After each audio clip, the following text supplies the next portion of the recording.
Start each week learning and growing as a community. Join us as we embark on the next growth adventure with the weekly reading.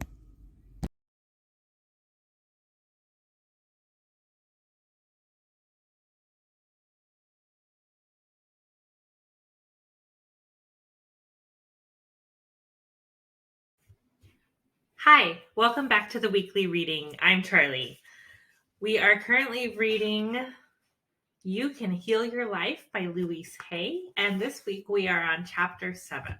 If you've missed the previous weeks, go back and listen, and then you can also listen to our other weekly reading, which is The Secret Power of Yoga by Nischala Devi.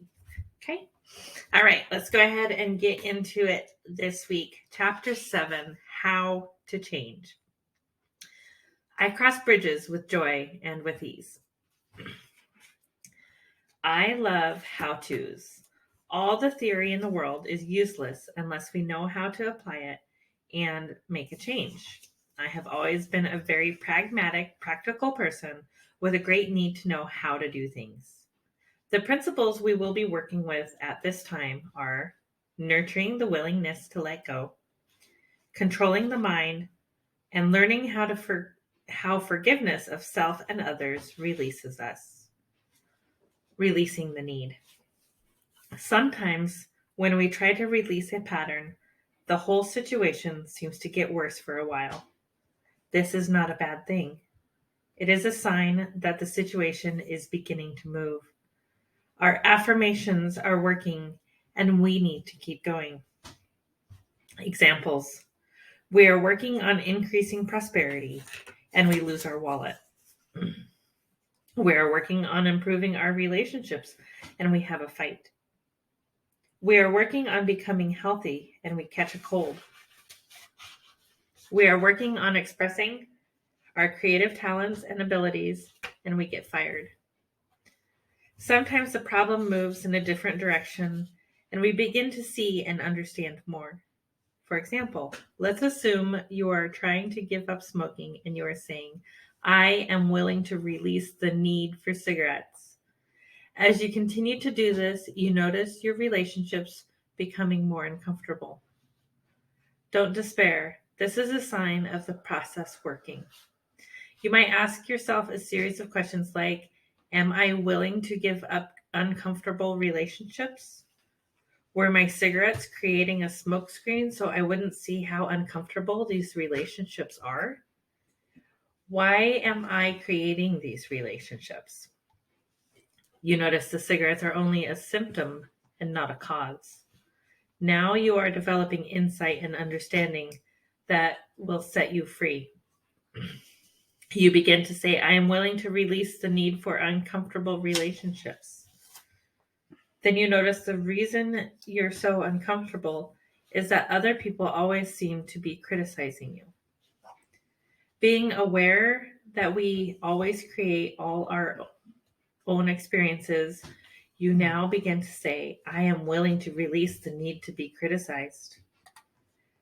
You then think about criticism and you realize that as a child, you received a lot of criticism. That little kid inside of you only feels at home when it is being criticized. Your way of hiding from this had been to create a smoke screen. Perhaps you see the next step as affirming, I am willing to forgive. As you continue to do your affirmations, you may find that cigarettes no longer attract you and that people in your life no longer criticize you. Then you know you have released your need. This usually takes a little while to work out. If you are gently persistent and are willing to give yourself a few quiet moments each day to reflect on your process of change, you will get the answers. The intelligence within you is the same intelligence that created this entire planet. Trust your inner guidance to reveal to you whatever it is you need to know. Exercise, releasing the need. In a workshop situation, I would have you do this exercise with a partner. However, you can do it equally as well using a mirror, a big one if possible. Think for a moment about something in your life you want to change. Go to the mirror and look into your eyes and say out loud, I now realize that I have created this condition, and I am now willing to release the pattern in my consciousness that is responsible for this condition. Say it several times with feeling. If you were with a partner, I would have your partner tell you if he really thought you meant it. I would want you to convince your partner. Ask yourself if you really mean it. Convince yourself in the mirror that this time you are ready to step out of the bondage of the past. At this point, many people get scared because they don't know how to do this releasing. They're afraid to commit themselves until they know all the answers. It's only more resistance. Just pass through it. One of the great things is that we do not have to know how. All we need is to be willing. The universal intelligence of your subconscious mind will figure out the hows. Every thought you think and every word you speak is being responded to. And the point of power is in the moment. The thoughts you are thinking and the words you are declaring at this moment are creating your future. Your mind is a tool. You are much more than your mind. You may think your mind is running the show, but that is only because you have trained your mind to think in this way. You can also untrain and retrain this tool of yours. Your mind is a tool for you to use in any way you wish. The way you now use your mind is only a habit, and habits, any habits, can be changed if we want to do so, or even if we only know it is possible to do so. Quiet the chatter of your mind as for a moment and really think about this concept. Your mind is a tool you can choose to use any way you wish. The thoughts you choose to think create the experiences you have. If you believe that it is hard or difficult to change a habit or a thought, then your choice of this thought will make it true for you. If you would choose to think it is becoming easier for me to make changes, then your choice of this thought will make that true for you. Controlling the mind. There is an incredible power and intelligence within you, constantly responding to your thoughts and words. As you learn to control your mind by the conscious choice of thoughts, you align yourself with this power. Do not think your mind is in control. You are in control of your mind. You use your mind. You can stop thinking those old thoughts. When your old thinking tries to come back and say, it's too hard to change, take mental control. Say to your mind, I now choose to believe it is becoming easier for me to make changes. You may have to have this conversation with your mind several times for it to acknowledge that you are in control and that what you say goes. The only thing you ever have any control of is your current thought. Your old thoughts are gone. There's nothing you can do about them except live out the experiences they caused. Your current thought, the one you are thinking right now, is totally under your control. Example. If you have a little child who has been allowed to stay up as late as he wishes for a long time, and then you make a decision that you now want this child to go to bed at 8 every night, what do you think the first night will be like? The child will rebel against this new rule and may kick and scream and do his best to stay out of bed. If you relent at this time, the child wins and will try to control you forever. However, if you calmly stick to your decision and firmly insist that this is the new bedtime, the rebellion will lessen. In 2 or 3 nights, the new routine will be established. It is the same thing with your mind. Of course, it will rebel at first. It does not want to be retrained, but you are in control, and if you stay focused and firm, in a very short time, the new way of thinking will be established, and you will feel so good to realize that you are not a helpless victim of your own thoughts, but rather a master of your own mind. Exercise, letting go. As you read this, take a deep breath, and as you exhale, allow all the tension to leave your body. Let your scalp and your forehead and your face relax. Your head does not need to be tense in order for you to read. Let your tongue and your throat and your shoulders relax. You can hold a book with relaxed arms and hands. Do that now. Let your back and your abdomen and your pelvis relax. Let your breathing be at peace as you relax your legs and feet. Is there a big change in your body since you began that previous paragraph? Notice how much you hold on. If you are doing it with your own body, you are doing it with your mind. In this relaxed, comfortable position, say to yourself, I am willing to let go. I release. I let go. I release all tension. I release all fear. I release all anger. I release all guilt. I release all sadness. I let go of all old limitations. I let go and I am at peace. I am at peace with myself. I am at peace with the process of life. I am safe. Go over this exercise 2 or 3 times. Feel the ease of letting go. Repeat it whenever you feel thoughts of difficulty coming up. It takes a little practice for the routine to become a part of you. When you put yourself into this peaceful state first, it becomes easy for your affirmations to take hold. You become open and receptive to them. There is no need to struggle or stress or strain. Just relax and think the appropriate thoughts. Yes, it is easy. Physical releasing. Sometimes we need to experience a physical letting go. Experiences and emotions can get locked in the body. Screaming in the car with all the windows rolled up can be very releasing if we have been stifling our verbal expression. Beating the bed or kicking pillows is a harmless way to release pent-up anger, as is playing tennis or running. A while ago, I had a pain in my shoulder for a day or 2. I tried to ignore it, but it wouldn't go away. Finally, I sat down and asked myself, what is happening here? What am I feeling? I realized it feels like burning. Burning. That means anger. What are you angry about? I couldn't think of what I was angry about, so I said, well, let's see if we can find out. I put 2 large pillows on the bed and began to hit them with a lot of energy. After about 12 hits, I realized exactly what I was angry about. It was so clear. So I beat the pillows even harder and made some noise and released the emotions from my body. When I got through, I felt much better. And the next day, my shoulder was fine.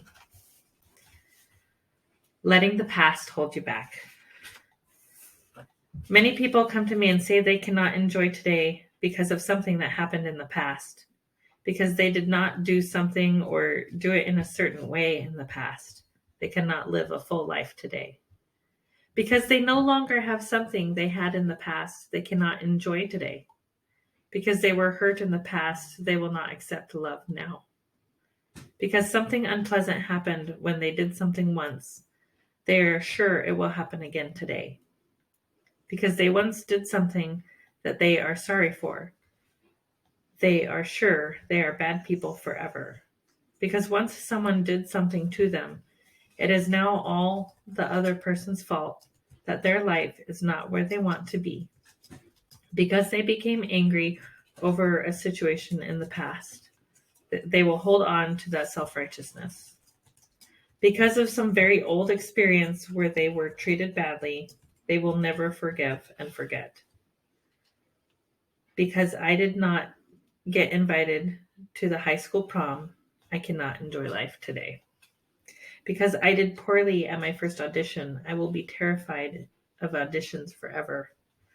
Because I am no longer married, I cannot live a full life today. Because I was hurt by a remark once, I will never trust anyone again.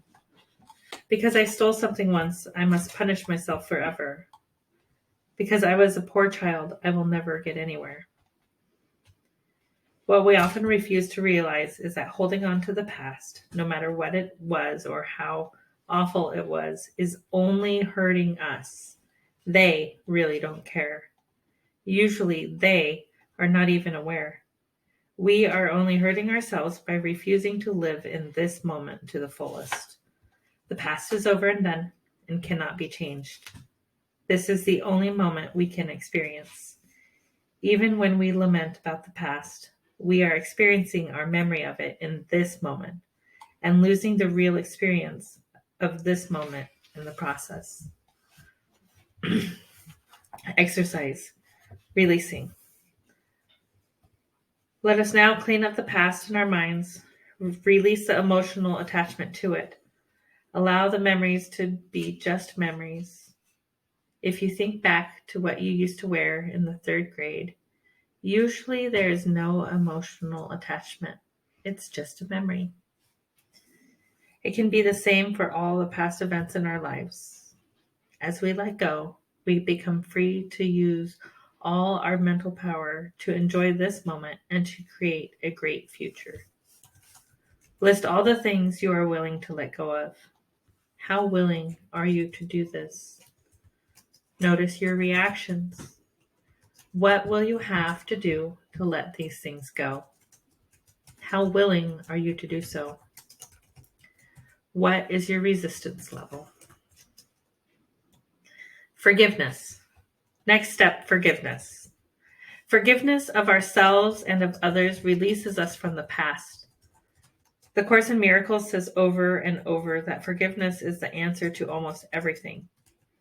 I know that when we are stuck, it usually means there's some more forgiving to be done.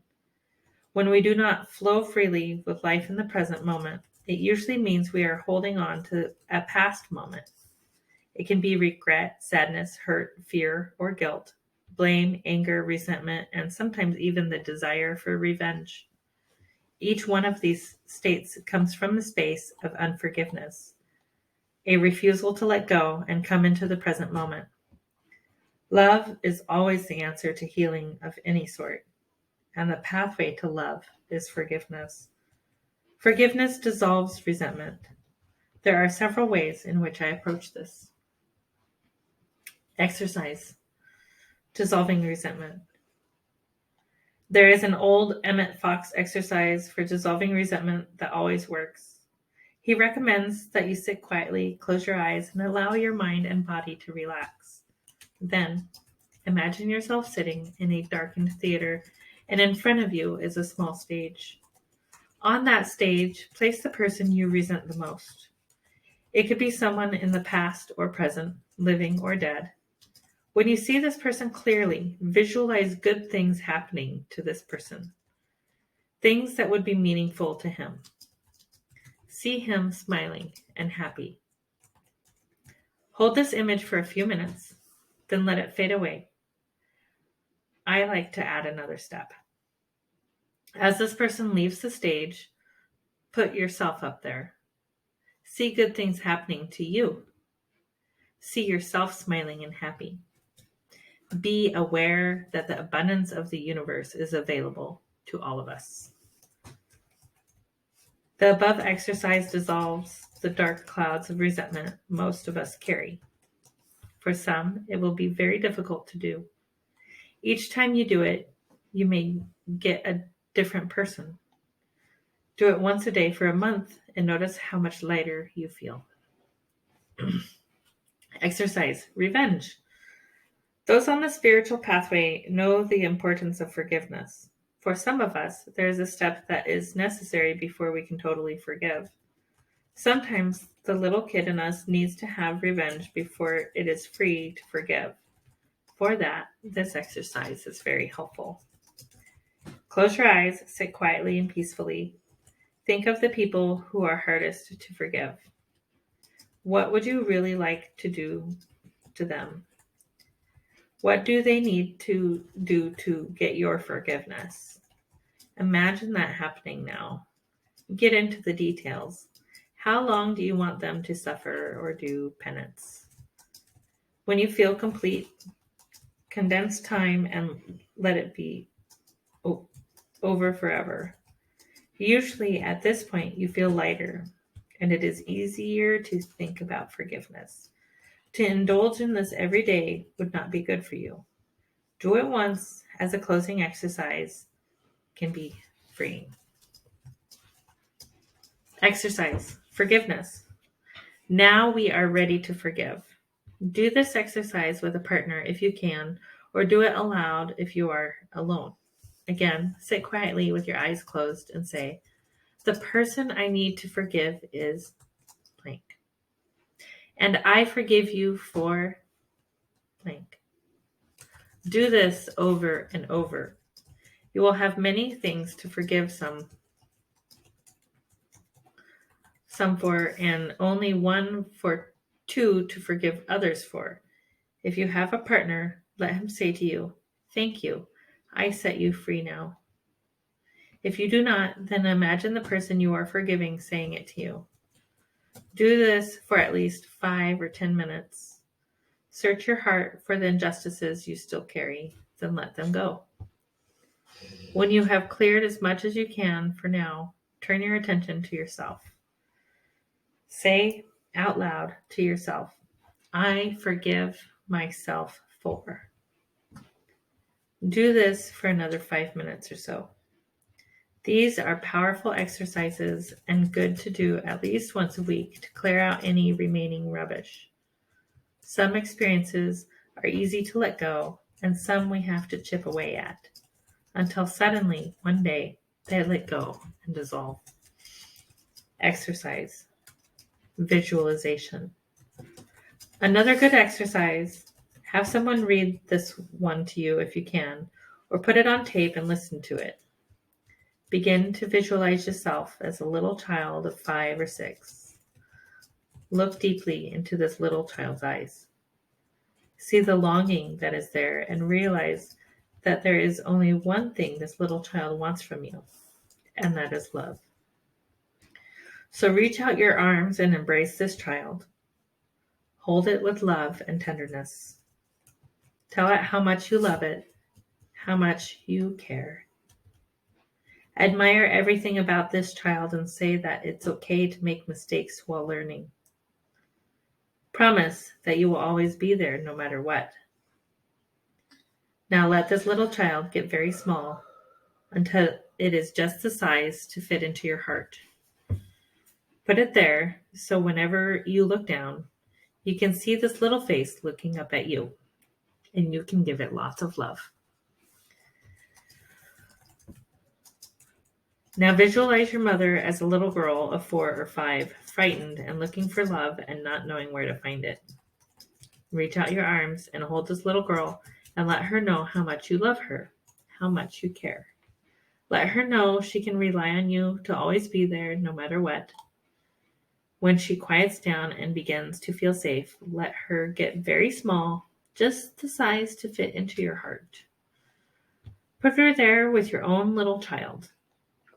Let them give each other lots of love. Now imagine your father as a little boy of 3 or 4, frightened, crying, and looking for love. See the tears rolling down his little face when he doesn't know where to turn. You have become good at confronting frightened little children. So reach out your arms and hold this trembling little body. Comfort him. Croon to him. Let him feel how much you love him. Let him feel that you will always be there for him. When his tears are dry and you feel the love and peace in his little body, let him get very small, just the size to fit into your heart.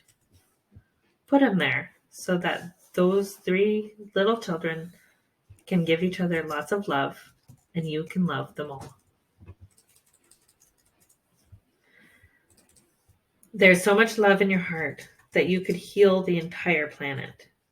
But just for now, let us use this love to heal you. Feel a warmth beginning to glow in your heart center, a softness, a gentleness.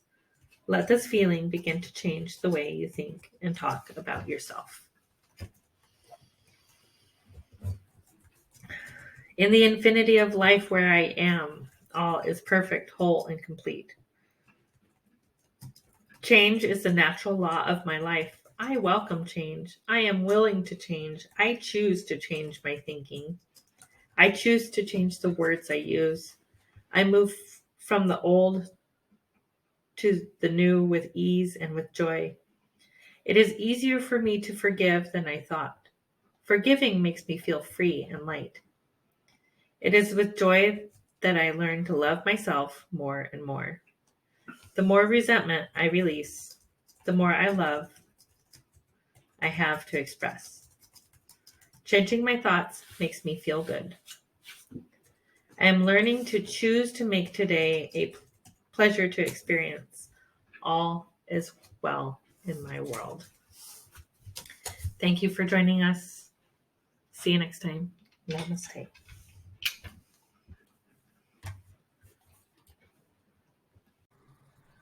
We take the mystery and pain out of social media consistency for your business, giving you back time to shine in your zone of genius.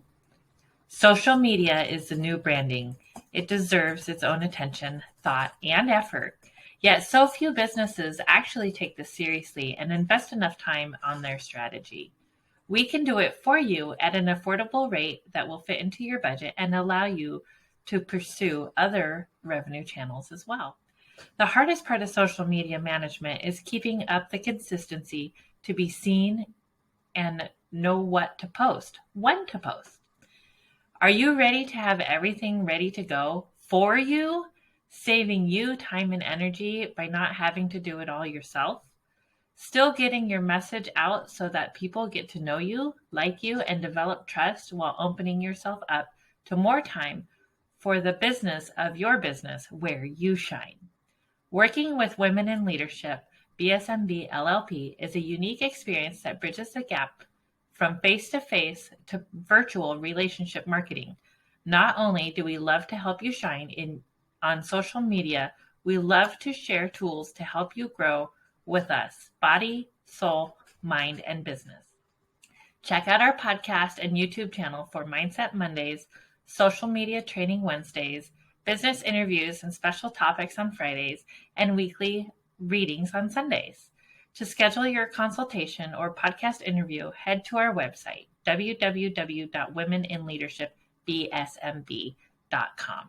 And don't forget to subscribe to our YouTube channel so you get our weekly readings on Sunday, our podcast, Mindset Monday, Social Media Training with Heather on Wednesdays with a live Q&A, and guest interviews and special topics on Fridays. Thank you for joining us. Find out more and schedule with us online at www.womeninleadershipbsmb.com, where you have a spot at the table. Thank you for joining in on the fun. Be sure to like and subscribe for more.